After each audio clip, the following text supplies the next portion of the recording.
জয়গুরু। আত্মজনের কথা পড়ছি আজকে। ওই পূজনীয় অংশুমান চক্রবর্তী মুন্টিদার লেখার পরবর্তী অংশ পড়ব। সৎ সুবিবাহ। তৃতীয় ঘটনা, 1970 সাল। বাবার সঙ্গে সেবার গৌহাটি যাচ্ছিলাম গাড়িতে করে। ব্রহ্মপুত্রের ব্রিজ অতিক্রম করে যেখানে রাস্তা গিয়ে এয়ারপোর্ট যাওয়ার পথে মেশে সেই অবধি গিয়ে এরপর কোন দিকে যাওয়া হবে রাস্তা না চেনার জন্য সবাই সে কথাই ভাবছিলেন। রাস্তায় অন্য কোনো লোকজন না থাকায় কাউকে জিজ্ঞাসা করাও যাচ্ছিল না। আমার কি মনে হতে ফট করে বলে বসলাম, এবার বাঁ দিকে যেতে হবে। আর একটা কথা এখানে প্রাসঙ্গিক হবে যে গাড়ি তখন আমি চালাচ্ছিলাম। আমার মা বললেন, আন্দাজে কী যাতা বলছিস? বাবা বললেন, কী রে? আমি বললাম, আমি তো আগে বড়দাদার সঙ্গে এ রাস্তায় এসেছি, তাই মনে হচ্ছে যে এবার বাঁ দিকেই যেতে হবে। মা বললেন, ওর কথা না শুনে পিছনের গাড়ির লোকেরা বরং একটু এগিয়ে গিয়ে রাস্তাটা জেনে আসুক। বাবা বললেন, ও যখন করছে ওর মনে আছে। তখন বাঁ হাত দিয়ে আমার পিঠে একটা ঠেলা দিয়ে বললেন, চল যাই। এবার আমি তো গাড়ি বাঁ দিকে মোড় নিয়ে চালিয়ে দিলাম, কিন্তু কিছুটা জনহীন প্রান্তর পেরোবার পর মনে একটা সংশয়, তার পিছু পিছু সন্দেহ, আর শেষে ভয় যেন এসে খুটখুট করে কড়া নাড়া শুরু করলো। ভাবলাম, যা হবে দেখা যাবে। এরপর কিছুক্ষণ চলার পর রাস্তার ডান দিকে কয়েকটি বাড়িঘর এলো। সেটা পেরিয়ে যাওয়ার পর সামনে একটা তেমাথার মোড় এলো, আর সেই মোড়ে একটা হলুদ সবুজ অথবা হলুদ কালো রঙের সিমেন্টের তৈরি ট্রাফিক পুলিশের বেদি, আর ওই বেদির মাঝখানে দণ্ডায়মান ওই সিমেন্টেরই তৈরি একই রঙের একটা বড় ছাতা। যেই না ছাতা দেখলাম, সঙ্গে সঙ্গে আমার সব মনে পড়ে গেল। এ ব্যাপারে ওই ট্রাফিক পুলিশের ছাতাটি একমাত্র প্রতীক নয়, এর থেকে বড় প্রতীক ব্রহ্মপুত্র নদী স্বয়ং, যিনি আমরা বাঁদিকে মোড় নেওয়ার পর থেকে সমান্তরালভাবে আমাদের রাস্তার বাঁদিক দিয়ে উল্টো মুখে বয়ে চলেছিলেন।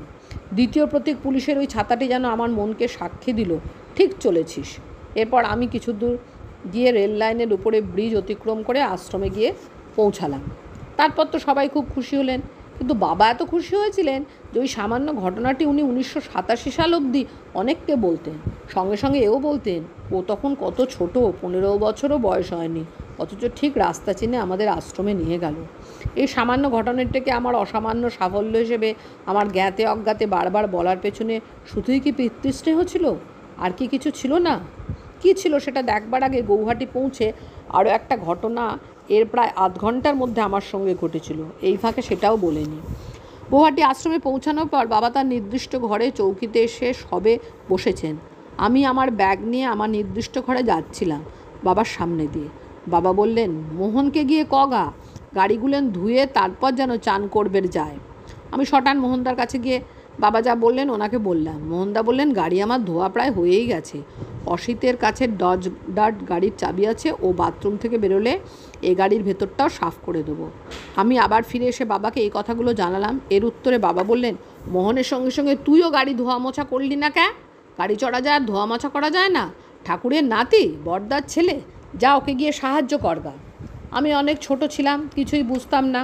ছুটলাম মন গোমড়া করে মোহনদাকে সাহায্য করতে। মোহনদা তো সাহায্য নেবেনই না, বাবার কথাতে বললেন।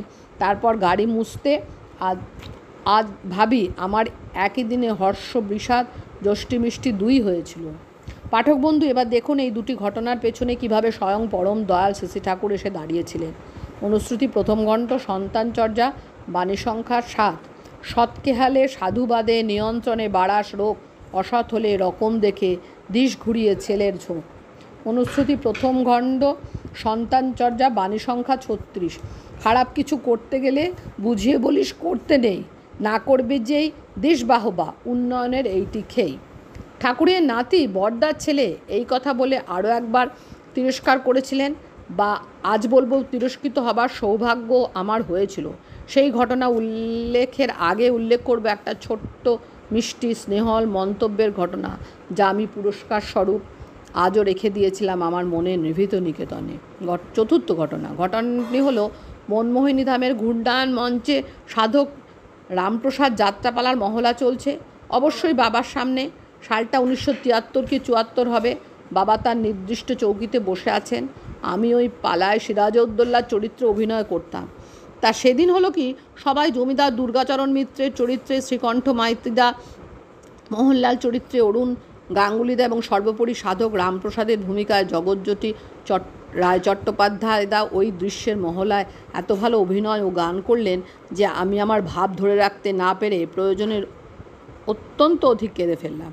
এত কাঁদলাম যে আমার ডায়লগ বলতে খুবই অসুবিধা হচ্ছিল। যাই হোক, তার মধ্যে কোনো রকমে নিজের নির্ধারিত অংশ ওই ক্রন্দনরত অবস্থায় অভিনয় করে মঞ্চ থেকে প্রস্থান করলাম। আসলে হয়েছিল কি, ওই দৃশ্যের শেষাংশে নবাব সাধক রামপ্রসাদকে তার গান শুনিয়ে মুগ্ধ হয়ে জায়গির দান করেন। সাধক রামপ্রসাদ সেই দান সবিনয়ে ফিরিয়ে দিয়ে উদাত্ত কণ্ঠে গেয়ে ওঠেন, কাজ কি বা সামান্য ধনে, যে কাঁদছে গো তোর বিহনে। এই গানের পরবর্তী অংশে সাধক বলেছিলেন, সামান্য ধন দিলে তারা পড়ে রবে ঘরের কোণে, যদি দাও মা অভয়চরণ রাখে হৃদি পদ্মাসনে। এই দুটি পংক্তি দুইটি গাইবার সময় জগজ্যোতিদার ভাবে বিভোর থাকায় অভয় শব্দটি উচ্চারণে স্বরভঙ্গ হয়, অথচ সুরচ্যুতি না হওয়ায় গায়নটি নাটকীয়তায় উচ্চমাত্রা পায়। মঞ্চে ওনার সহশিল্পী হিসেবে আমাকেও সেই ভাব স্পর্শ করে, অভিভূত করে, আবেগ স্নাত করেছিল। আজও মনে পড়ে মঞ্চ থেকে সে গ্রিনরুমে অনেকক্ষণ একা থেকে আমার নিজেকে সংযত করতে হয়েছিল। দুপুরে খাবার সময় মা বললেন, কী রে, আজ সকালে রিহার্সালে কী হয়েছিল? আমার তেমন বিশেষ কিছু মনে না পড়ায় বললাম, কেন, কী হয়েছে?